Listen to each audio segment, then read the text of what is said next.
Hi viewers, welcome to our channel. இன்றைக்கி நம்ம சேனலில் ரொம்ப சுலபமான ஒரு தொகையல் தாங்க அரைக்க போகிறோம். 10 நிமிஷத்தில் பண்ணுற மாதிரி ரொம்ப ஹெல்த்தியான சூப்பரான ஒரு தொகையல்.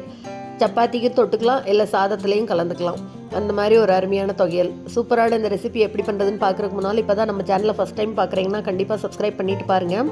கூடவே பக்கத்தில் இருக்கிற பெல் ஐக்கானில் ஆல்கிற தட்டி விடுங்க. ஸோ நான் போடுற வீடியோ எல்லாமே உடனுக்குடனே நோட்டிஃபிகேஷன் வந்துடும். வாங்க இந்த வெள்ளரிக்காய் தொகையல் எப்படி பண்ணுறதுன்னு பார்க்கலாம். முதல்ல ஒரு வாணலியில் எண்ணெய் விட்டுக்கலாம். எண்ணெய் நல்லா சூடான உடனே இப்போ இது கூட 2 டேபிள் ஸ்பூன் அளவு கடலைப்பருப்பு சேர்த்துக்கிறேன். இது கூடவே 2 டேபிள் ஸ்பூன் அளவு உளுத்தம்பருப்பு, 2 பருப்பும் சேர்த்துட்டு கூட காரத்துக்கு காஞ்ச மிளகாய் சேர்த்துக்கலாம். 5லேருந்து 6 மிளகாய் சேர்த்துக்கலாம். இப்போ இதை எல்லாத்தையும் நல்லா வறுத்து விட்டுக்கலாம். பருப்பு பொன்னிறமாக வரணும். அடுப்பை மீடியம் ஃப்ளேமில் வச்சுட்டு ஒரே மாதிரி வறுத்துக்கலாம். இப்போ இதை வறுக்கும் போதே இது கூட ஒரே ஒரு பச்சை மிளகாய் 2ஆக கீறி வச்சுருக்கிறேன், அதையும் சேர்த்துட்டு இது கூட சின்னதாக ஒரு துண்டு பெருங்காயமும் சேர்த்துக்கலாம். பெருங்காயம் நல்லா பொரிஞ்சு வரணும். பருப்பு நல்லா கலர் மாறி வர்ற வரைக்கும் வறுத்துக்கலாம். பாருங்கள், அப்படியே பருப்பு கலர் மாறி வருதா?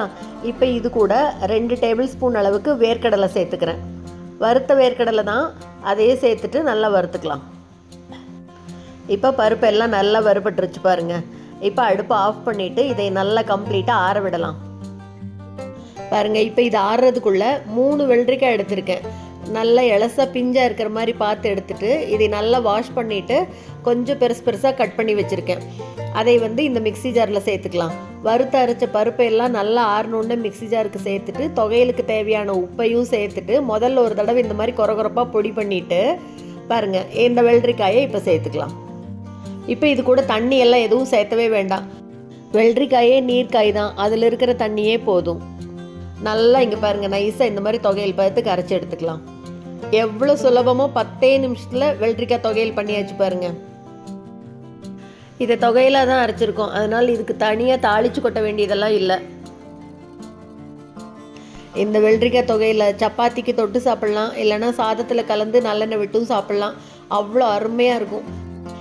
ரொம்ப சுலபமான இந்த வெள்ளரிக்காய் தொகையில் நீங்களும் செஞ்சு பார்த்துட்டு மறக்காமல் கமெண்ட்டில் சொல்லுங்கள். இந்த வீடியோ உங்களுக்கு பிடிச்சிருந்ததுன்னா லைக் பண்ணுங்கள், ஷேர் பண்ணுங்கள், கமெண்ட் பண்ணுங்கள். மறக்காமல் நம்ம சேனலை சப்ஸ்கிரைப் பண்ணுங்கள். கூடவே பக்கத்தில் இருக்கிற பெல் ஐக்கானில் ஆல்கிற தட்டி விடுங்க. ஸோ நான் போடுற வீடியோ எதுவுமே மிஸ் பண்ணாமல் பார்க்கலாம். தேங்க்ஸ் ஃபார் வாட்சிங்.